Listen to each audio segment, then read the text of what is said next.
at the end, the last step is to prepare a post-closing trial balance.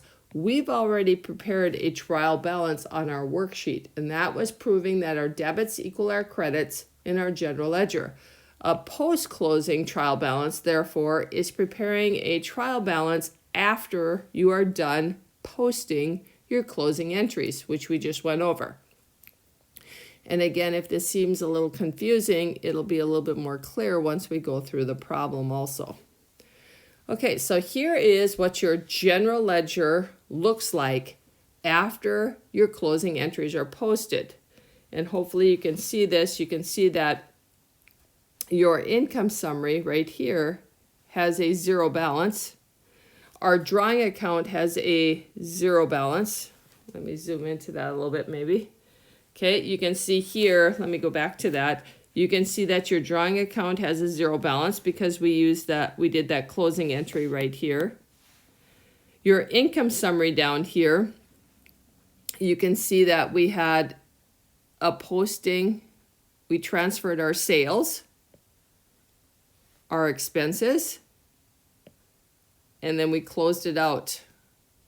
We put our net income or net loss into our capital. So your income summary account also has a zero balance. You will look at your capital account. Your capital account here, if you look January 2nd, it had a normal balance. Okay. This $3,162 represents our net income. So it went up here. This right here represents our drawing, so it ended up going down. So this is the value of our capital account, and that's the amount that would also be on our statement of owner's equity. Okay, when we look at the rest of our accounts, you will notice that sales has a zero balance, and all of your expenses have zero balance because we posted our closing entries and so forth. And you would go through each of your expenses and you can see that they have zero balances. So now you're going to take this general ledger and you're going to prepare what's called a post-closing trial balance. And it's a trial balance prepared after you are done with your closing entries.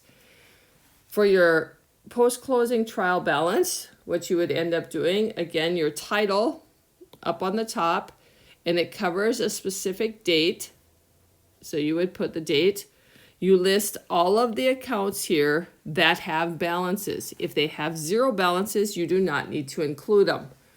On your columns, you will have a debit and credit column, so you place them in the appropriate columns according to the normal balances. When you are done, you draw a single line. You add them up. You make sure that your debits equal your credits, and once that is done, you would double rule. If your debits do not equal your credits, then you have to figure out what is wrong in your general ledger. Accounting cycle for a service business. The series of accounting activities included in recording financial information for a fiscal period is called an accounting cycle. And if we take a look at this one, this is what we've done so far. So we analyze the transactions, that's our first step, and this is what we've covered in the last, I don't know, what have we been in school, 15 weeks? Okay, so once we analyze transactions, we are going to journalize them. We go through a series of journalizing. After journalizing, we do the posting to our general ledger. And the last couple of chapters, now we've prepared a worksheet. We take our worksheet and we journalize and post our adjusting entries.